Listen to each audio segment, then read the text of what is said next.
On my old channel, I had this video called Moralists Have No Place in an Art Gallery. At the time, there was this huge controversy because Bewildered Ape had made this video satirizing Thunderfoot, because Thunderfoot constantly makes videos where he accuses women who talk about harassment or sexual assault or things like that for lying in order to raise money and things like that. So Thunderfoot had disclosed that his father had cancer, so Bewildered Ape did a video where he did the exact same thing, exact same wording, kinds of shots, cuts, to show basically how horrible what Thunderfoot was doing was. What I remember about that video is that people criticized the title more than anything. And I've had the title of videos criticized before.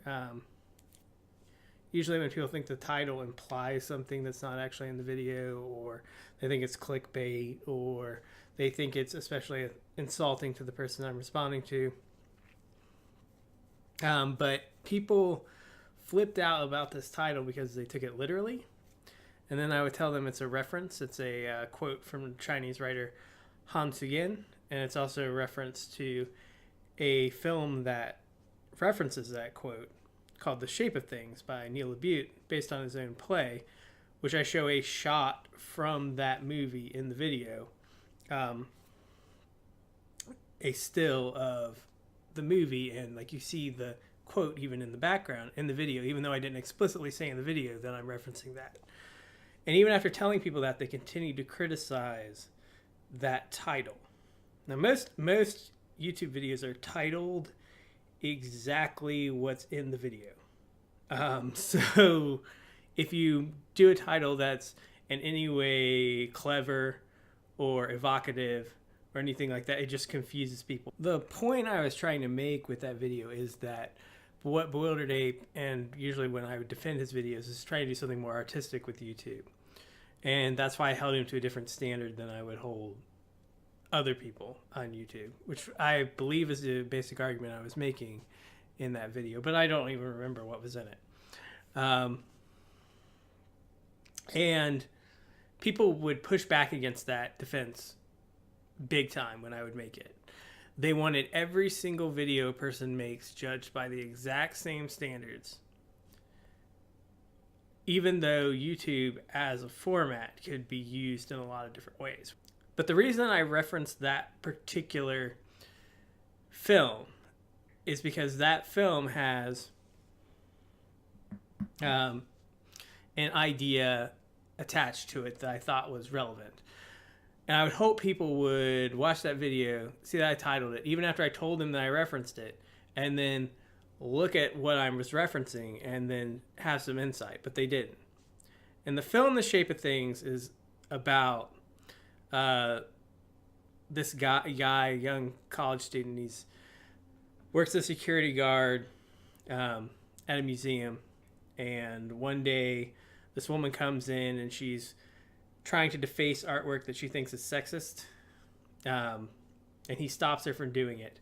And weirdly, she asks him out, which he's just kind of nerdy and overweight, and he thinks she's out of his league. So he finds that weird, first of all, not even to mention the weird circumstances of the meeting that way. But he starts to date her. And as the relationship goes on, she makes changes to him by like subtly manipulating him throughout the film.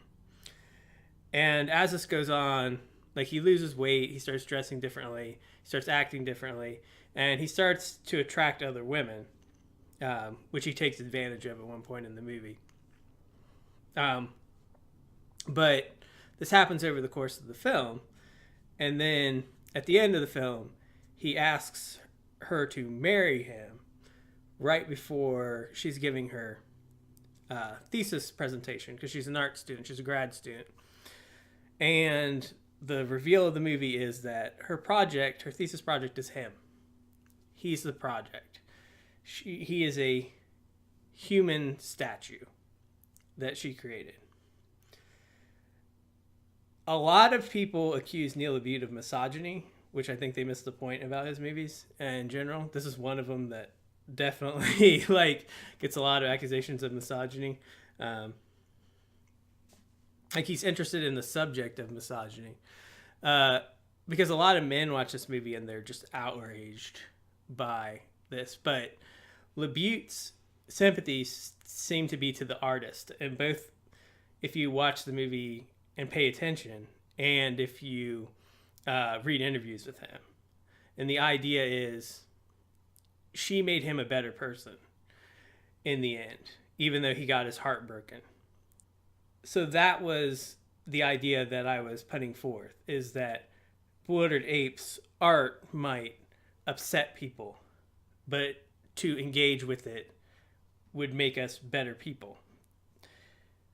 And it really upset me that I went through all the work of making that reference, that subtle reference, and hoping people would engage with it, and then just have this community do what they normally do. Blah. Like, everything has to be literal. Everything has to be crammed down your throat for you to understand it. And I guess I should add that in The Shape of Things, she doesn't improve him because that would be a misreading. Improve him because he lost weight and started dressing better and conforming to like the standards of society. She improves him because she shows all that to be bullshit. That's the idea of the movie, if you're watching it closely, which is why it's called The Shape of Things, because that's the point of the movie. We care about the shape of things, not what they actually are and mean and symbolize. This community is just a community of moralists for the most part on YouTube. It's like someone like Anita Sarkeesian's a moralist, and someone like Thunderfoot's a moralist. They just have a different idea of what morality is. And what made me think about making this video was like, I didn't know who ContraPoints was when I first came back because I hadn't really been watching YouTube videos. So I found out who ContraPoints was, and I watched all of ContraPoints' videos. And one of them that stuck out to me was this one. I want to propose that there are two principles that contribute to the good life, which I'll call the moral and the aesthetic. This is similar to a distinction made by another philosopher, but I'm not going to use his terms because they're too pretentious to say in a YouTube video, and because I am a much better philosopher than him. The moral principle includes things like reason, logic, and judgments about right and wrong. The aesthetic principle includes things like style, humor, irony, and creativity. Without a balance between the two principles, you can't really live a full human life. If you're too dominated by the moral principle, you become dry, lifeless, and negative, at worst a kind of Puritan or fanatic. If you're too dominated by the aesthetic principle, you become shallow, self-centered, hedonistic, and empty. So I was thinking about Sarkeesian in relation to this, and like I find her criticisms to be like somewhat lacking, especially since she does tropes, because a lot of times in context, her examples for the tropes are actually subverting the tropes. As I like when I respond to Shoe on Head, like I think like the Iron Man movies are actually subverting Islamophobic caricatures in our pop culture. But like she still uses that as an example. She used the movie 500 Days of Summer as a Manic Pixie Dream Girl trope, even though it's obviously satirizing that trope and satirizing romantic comedies in general. If you watch that movie, she used the video game The Last of Us as an example of the female sidekick, and even the actual example she uses where you get Ellie across the water because she can't swim. I mean, that's a device that allows you to puzzle solve, which in the game, but it does render Ellie to seem like helpless a little bit in the game. But there's a boy who you meet, I forget what his name is in the game, and he can't swim either. And Ellie saves Joel's life, the protagonist of the game, multiple times throughout the game. And you play as her, where she's like a young girl, and she kills and murders grown men throughout the game. So like in context, Sarkeesian's use of that was not very good. So what that got me to think about is like, what if you took a art form that's not as male dominated as as video games are and movies are, because of capital, because there's large amounts of capital involved in producing both of these art forms. They're very male dominated in terms of who's making them. In terms of video games, the audience, it's debatable how male dominated it is. Movies, there just seems to be this idea in the movies that women will go see movies, men's movies, movies about men, and men won't go see movies about women, so we make more movies about men. It's kind of just the rationale they use. But fiction, publishing of fiction now is, even though most writers are still men, which is kind of puzzling, fiction is slightly leans, like fiction sales are a lot more female driven than they are male driven. Like the editors and agents in the publishing industry, there's a lot more women. I know I'm in the middle of this book right now. Grotesque. I don't know what the Japanese title of it is. I could probably have looked that up. But Natsuo Kurino, I believe is how you pronounce the author's name. Never read anything by her before. About halfway through this book. And I just imagine like Anita Sarkeesian trying to decipher this book, because it's a crime novel. It's very lurid. And uses a lot of the tropes that male writers use. There's a description here on the back, a quote where it's like, Carino helps us aficionados of crime fiction imagine the kind of novels James M. Cain might have written if he had been a Japanese feminist, which is a pretty apt description of this novel. And it's told out of order, and there's two narrators, and both of them are unreliable narrators. And there's one character, you know that she becomes a prostitute and gets murdered, because that's told to you at the top of the book. But it flashes back to you, her in this prestigious Japanese girls' school. And she's talking about how, you know, in today's age, you can do anything that you set your mind to and want to do, even if you're a woman. And you just have to work hard. And you know when she says this, when you see it in the flashback, that she ends up dead. And ends up a prostitute. But she wants to get into like a prestigious university. And that's very obviously social commentary. But I imagine like somebody like Anita Sarkeesian badly misreading it. And it makes me laugh. This is not to say that fiction isn't filled with sexism too. Still, to this day, like read reviews of male critics reviewing female authors, and like there's some weird sexism that still shows up there. This is a book by Haruki Murakami. It's a book of short stories called Men Without Women. Murakami, like, is a writer I really like, but his work has always been like at least a little chauvinistic, if not outright sexist. Women are all born with a special independent organ that allows them to lie. This was Dr. Takei's personal opinion. It depends on the person, he said, about the kind of lies they tell, what situation they tell them in, and how the lies are told. But at a certain point in their lives, all women tell lies, and they lie about important things. They lie about unimportant things too, but they also don't hesitate to lie about the most important things. And when they do, most women's expressions and voices don't change at all, since it's not them lying, but this independent organ they're equipped with that's acting on its own. That's why, except in a few special cases, they can still have a clear conscience and never lose sleep over anything they say. Now, this is not the narrator of the story saying this. So if this appeared in a story or a novel, I would just say that's the character's opinion. The character saying misogynist things. Except, immediately afterwards, the narrator says he agrees with it in the next paragraph. So, not only is this blatantly misogynist idea presented in this short story, but it's reaffirm the narrative. It's like, oh yeah, he's completely right. Women just lie, and there's nothing men can do about it. Also, like science fiction novels. This novel came out fairly recently. I don't know how long ago I read it. I read it a few months ago. This is one of the most blatantly misogynist novels I've ever read. And I am just shocked it got published. This book, Void Star, which is a science fiction novel that critics are falling over themselves. It's very beautifully written. It's also very vacuous. But the main character is one of those women who pop up in sci-fi stories who is like this idealized woman.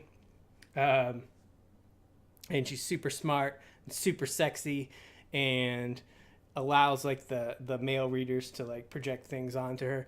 And she also tells you at one point, there's a point where she's like walking through a building and she hears some women laughing. And she describes like the cackling laughter of these women. And it says, reminded her why she prefers the company of men. So like, male writers write a lot of sexist things. But going back to what I was talking about, it would be interesting to see someone who like takes a completely moralist view of art, the way Sarkeesian does, and watch them try to make sense of art created by women. So, and of course, this is not to say that women can't make art that's sexist and misogynist. They have and do. So that's not what I'm saying. But like, say, a novel like this, which is very lurid, has a lot of sex and violence in it, and violence directed toward women, like, it would be very easy for someone to just read that as a reinforcement of it. But obviously, it's critiquing that. It's critiquing the genre of novel it exists in. It is also making social commentary about sexism in Japanese society, capitalism in Japanese society, and the hierarchy in Japanese society. It's especially satirizing the like very competitive Japanese school system. One of my favorite writers is Amanda Philippaki, who I first learned about her after Neil LaBute, ironically, was going to adapt one of her novels, which is this novel. And it's very obvious what attracted him to that novel, because The Shape of Things is a retelling of Pygmalion, which Pygmalion is a Greek myth about a man who makes a statue and falls in love with his own creation. It was made into there's a play by George Bernard Shaw, which is also called Pygmalion, which is about a man who tries to turn like a street urchin into a proper lady, which is made into the musical My Fair Lady. Pygmalion's been adapted like a million different ways.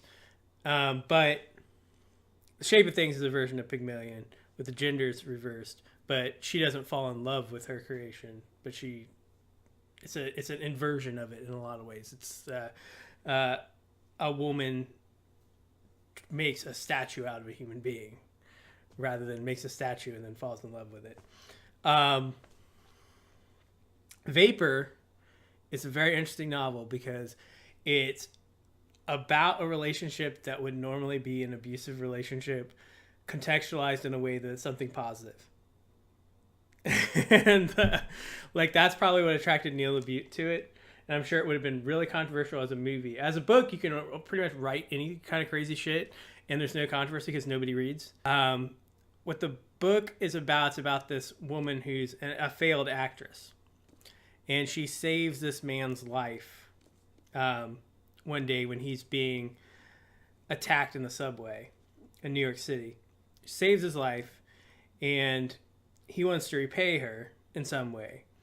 And when he finds out that her dream is to become a great actress, but she doesn't have the talent, he kidnaps her and then holds her against her will in his house and submits her to a series of exercises every day, all day, to turn her into a great actress. And then he lets her go. And then when she gets out, after her ordeal, she discovers that she's actually goes to auditions again and gets the parts because he's turned her into this great actress. And she like becomes very famous and she wins Oscars and stuff like that. But then she decides that she's in love with the man who did this. So she seeks him out. So you see, it's pretty fucked up. And like Philip Hockey's novels are satires. They're very surreal too, in like the way she writes and her style. It's a very interesting book. And Philip Hockey is, often called a feminist. Like, her novels do have feminist themes. She wrote an op-ed when Wikipedia moved like a bunch of women authors from the American writers list they had over to a new list, which was American women writers, like ghettotized women that way. They shared an op-ed about that, and it got a lot of attention. But that novel, if you describe that novel just based on its plot, it sounds like all kinds of fucked up. Novel she did after that is Love Creeps, which is a novel about a woman who has a stalker, and she's an art dealer, and she realizes her life is empty and her stalker's life is more interesting to her because he feels a passion for her more than she feels for anything. So she decides that she's going to start stalking somebody to know what that's like. So she starts stalking another man. And what happens is her stalker is confused by her stalking another man, and then realizes what he's been doing with his life and decides to just basically get a life. So he stops stalking her and like changes his life and turns his life around. Well, she gets confused that her stalker doesn't want to stalk her anymore and starts stalking her stalker. Now the guy that she's stalking also gets confused and starts stalking her, and it just turns around and then it gets crazy from there. I could imagine Sarkeesian reading that book. This newest one is a little easier to understand, the unfortunate importance of beauty, because it's about two women. It basically has an A plot and a B plot. The A plot is this narrator named Barb, who she's a woman who is supposedly so beautiful that her beauty has been a detriment to her whole life. And in fact, she had a male friend who killed himself because he was supposedly in love with her and she didn't reciprocate, and she feels guilty about that. And she wears makeup and a wig and to hide her beauty from the world, looking for a man who will love her for who she is instead of how beautiful she is. That's the A story. The B story is about a woman who's a musician who's in love with a man who's obsessed with beautiful women, but she is rather plain, and she can't get him to love her. So he's very much into music because they met. I think they were both studied music together. So she tries to create music that's so great that would make him fall in love with her, which doesn't work. So she changes her tack to create music that would make her look beautiful, which has a very magic realism type element to it. So he sees her as beautiful only when the music is playing. That one sounds a little more easy to describe to people. But like her first book, Nude Men. This book, I describe it to people and they look like I'm fucking nuts.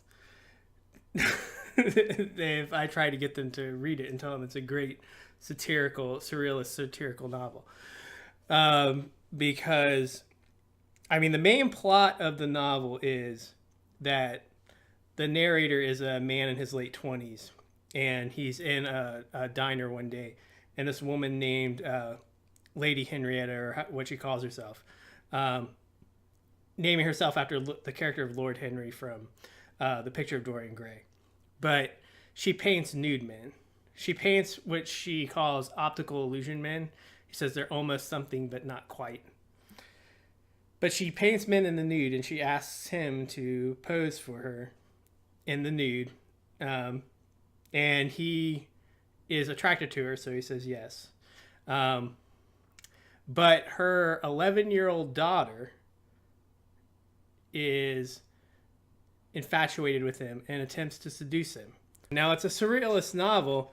It's written in a surrealist style, and there's a talking cat in it.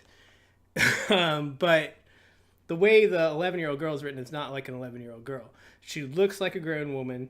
She acts like a grown woman. That's how like she's presenting it to you, not like a child.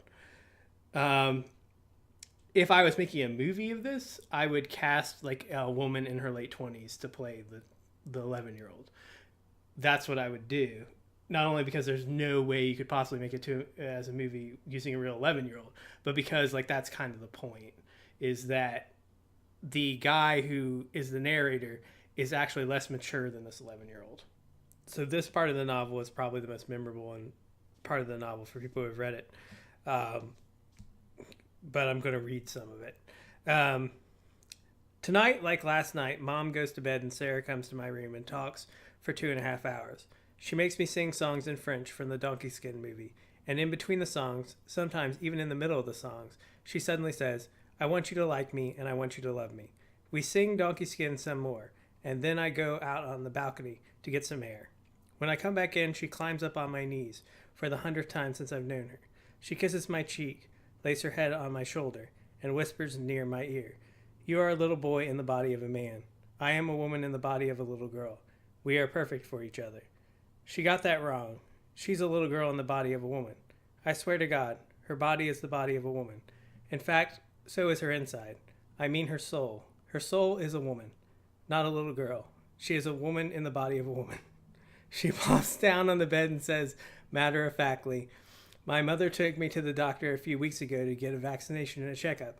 I took off my clothes and put them on a chair. The doctor picked up my panties, which were lying on the chair, with my other clothes, and brought them to my mom and said, Her panties are soaking wet. She's ready. I look at her, open-mouthed, thinking, Huh? I didn't know doctors did that. The world really isn't as I had imagined. I got it all wrong. Then Sarah says, I'm only kidding. That was just a dream I had. A really awful and embarrassing dream. She climbs back on my knees and whispers in my ear, 18 to 36, 50 to 68, 72 to 90. Do you know what these numbers are? And before I can answer, she says, They are the difference in our ages. I calculated them all. There's not such a big difference at all. 11 to 29 is the only one that seems big, but it's only an illusion. I stare at her, paralyzed, not knowing what to do, not even able to wonder what to do. I feel like an object without the power of thought. Finally, a clear thought comes into my head, and I say, You should get interested in boys your own age. What I'm talking about is a little more than interested, she says. Well, whatever then, but do it with someone your own age. I love boys my own age, but in a different way. In what way? Oh, I would like to kiss them. I don't dare ask how she loves me, so I ask, Why don't you then? I don't have the guts. I raise my eyebrows. You don't? She catches my meaning, smiles, and tries to explain. I admire them too much. They make me shy. I'm sure you don't mean all of them. You mean one, right? I guess. A moment later, she says, When I'm at home in my room, I sometimes wish a man, a stranger, would come and make love to me. He is not you, but that doesn't matter. Is he one of your mother's nude models? He could be, or he could not be. In my mind, I think he mostly comes from the outside. I am silent while I think this over. Then she says, I'm in love with you. I don't admire you. Do you mind? No, I'm delighted. But I love you like a best friend I don't respect. A best friend I feel sorry for. Ah, terribly insulted. Hurt feelings. That's not very nice. But I don't feel it would be proper for me to express my pain under the circumstances. The circumstances being her advances toward me. Most of the time I'm surprised that such a young girl can play with my mind and hurt me as successfully as a woman 3 times her age. She finally goes to her room. She calls me on the phone. Can you please come to my room, she says. Why? I want you to show me how to turn on the TV. It's very simple. No, I can't figure it out. I sigh, okay. I hang up and leave my room. I am staring at my bare feet, which are pounding the carpet, hallway, and I think to myself, I will be immensely surprised if there isn't a little plot simmering behind her request. I open her door. She's standing in the middle of her room, kissing the hairy porter. She even has her arms around him. She's kissing him on the mouth, looking at me. My first instinct, which when I see them, is to say, Oh, excuse me, back out of the room and close the door. But I don't. I just stand there. The porter pulls away from Sarah, frowning, and rushes out. I notice the TV is on. Your TV is on, I tell her. He showed me, she says. I leave without saying anything. Here's another part of the book. Sarah tells me she wants to go to the seed auction. What? I ask her. Yes, I really want to do that. But what is it, and where do they have one? It is what it sounds like, and the closest thing to it they have here, I think, is a shop where they sell seeds and nuts and things. They have one in Wonders of Life. So we go to the seed shop. She buys some seeds. Then she says she wants to see the ducks. What ducks, I ask her. I don't know, just ducks. I think I saw some on a pond somewhere. We wander around and come upon some ducks on a pond. Sarah picks up a rock and throws it at the ducks. They fly away. That's not nice, I tell her. Why did you do that? I must see ducks shun. She must see ducks shun. I don't even bother asking her why she must see it. She's just being eccentric, trying to seem mysterious. Just let her be. She must see ducks shun. And what else, may I ask? Really? And then, of course, I get it. And then I understand the other one as well, the seed auction. On our way back to the hotel, she sucks on something endlessly and loudly, as though she wants me to ask her what she is sucking on. What are you sucking on, I ask her. Seeds, she sticks out her tongue. 2 little sunflower seeds are lying on it. Why are you sucking them? Figure it out yourself. She's sucking seeds. I'm not getting anything. Seeds are sucked. Make it simpler. She sucks seeds. Succeeds. So in this book, Philip Hockey presents things that are shocking in context that make you kind of question your reactions to them. Like basically, she presents a story of a young girl trying to seduce a grown man. Instead of the other way around, which you normally see. Some people read it as being influenced by Lolita. I'm not sure if that was a direct influence on it or not. There's a lot of like wordplay and stuff like that you would normally see in a Nabokov novel. So perhaps she is playing on that. Always presenting things in a context you don't normally see them to gauge your reactions to them. Somebody else who's interesting to look at in terms of like the kind of moralizing that we see is Mary Gateskill. Mary Gateskill wrote the short story that Secretary is based on, which the movie I mentioned in my 50 Shades of Grey video, and compare the two. The short story is basically about a woman who's sexually assaulted by her boss but has ambivalent feelings about it. She's aroused by it on one level but feels violated on another level, which is basically the scene in the movie where her boss basically masturbates on her back, which is portrayed comically in the movie. I didn't actually have moral issues with the movie until I read the short story, and I was like, how could you take this and turn it into this? But I came across this interesting article about how male critics react to Mary Gateskill and about how they moralize toward the way she writes about sex. She also was a call girl for a while. And in Bad Behavior, there's 4 short stories that I think were informed by her experience as a call girl. But I'm going to read like the first 3 paragraphs of this article, and I'll link it below. But it's really interesting about how male critics react to her. I think she's one of the great living writers, American writers, right now. I hate it when men talk about Mary Gateskill. I call for a permanent moratorium on men gassily discoursing on Mary Gateskill. When men talk about Mary Gateskill, they express great concern about societal trends. They suddenly take note of the big picture. They are spurred to expound upon the alienation and disillusionment endemic in our modern age, and how Mary Gateskill's fiction is both a causality of and a contributor to this decline. They evoke the phrase post-feminist era, which they can't really define, but nonetheless characterizes some hazily demarcated epoch wherein women began openly extolling variations of sexual preferences and practice that hew a bit too closely to the power differential fetish porn model men have been shamefacingly, thrillingly jacking off to for centuries. When men read Mary Gateskill, their boners deflate. They feel squeamish and violated and desperate to reimpose a semblance of order and moral authority on their ransacked worlds. Scrambling for purchase, they become pompously diagnostic. Despite insisting that her work is sexually overheated and overwrought, they use adjectives like icy and disengaged and disturbing to describe it, and by extension her. She is too hot and too cold. She has the temerity to depict sex in all its fumbling, fraught physicality. only to perversely pan away from the money shot, sweet orgasmic release, two spooning satisfied bodies tied up in a big red car commercial bow. She briefly excites with the promise of a tantalizing flattening sexual scenario, and then undercuts the primal slide toward arousal with a disheartening intrusion of fussy, idiosyncratic personhood on the part of one or both parties. In her story, Comfort, a man says to his girlfriend during sex, "If I fucked you in the ass, I would own you." It's dirty talk, meaningless and non-literal. Just a rote line intended to cloak them in the erotic camouflage of archetypal roles.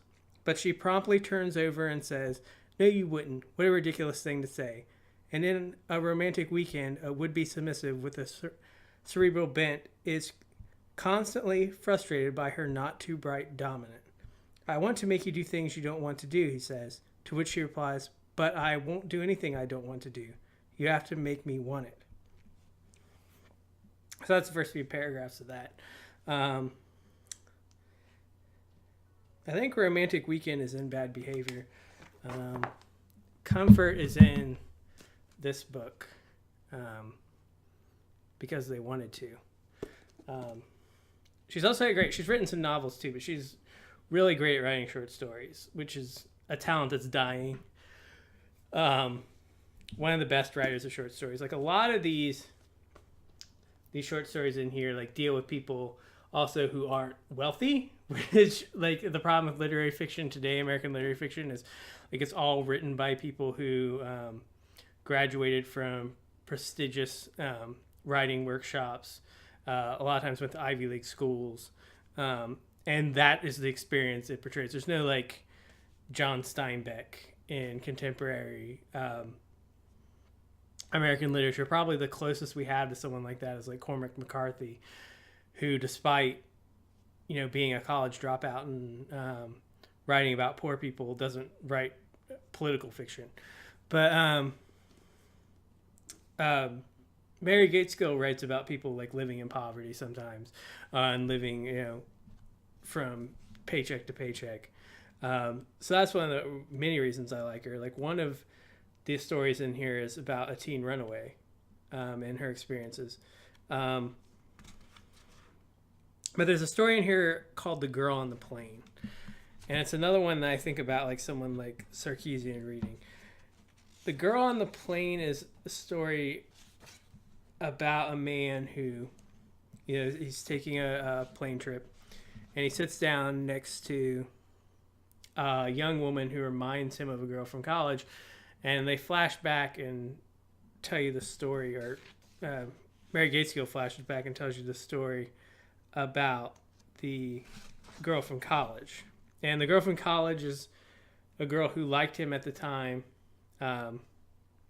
but he wouldn't date because people thought she was too slutty.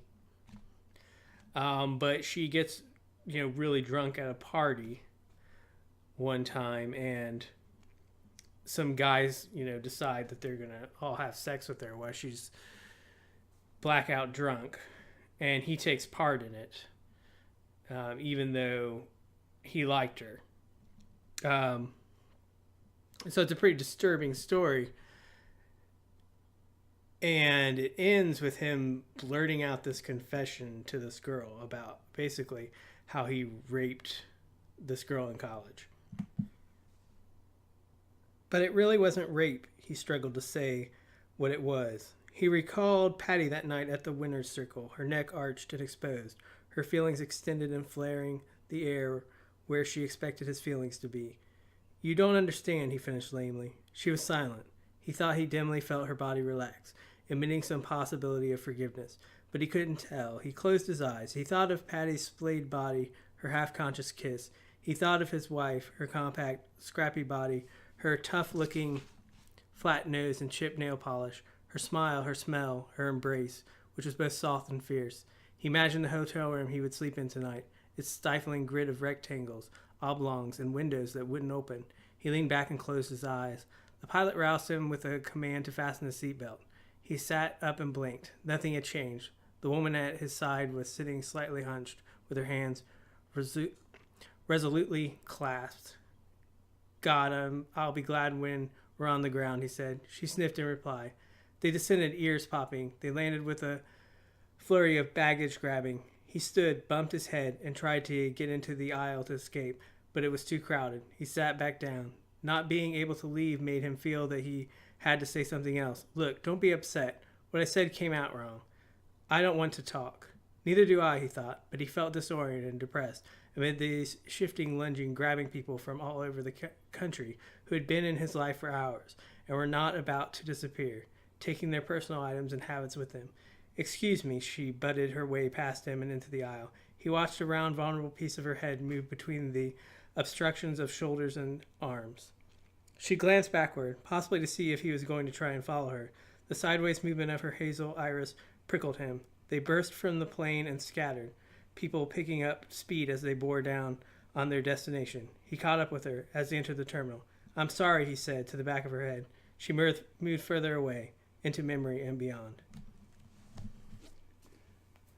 So, like, that story is, I mean, it's a story about rape. It's a story about a man who participated in something because he was pressured to conform to this misogynist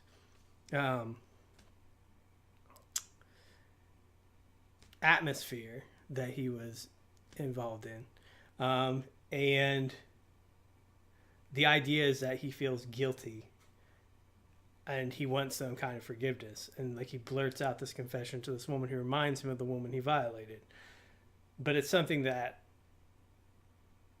seems totally unforgivable to many people. This is an interesting story to analyze, but like the way, like, say someone like Anita Sarkeesian would analyze a story like this would be totally inadequate. The story has the most power if you both think that what he did was monstrous and are able to relate to the idea of having done something so monstrous. So that's where the power of the story would come from. And a moralistic way of looking at art would not suit you well in trying to analyze that.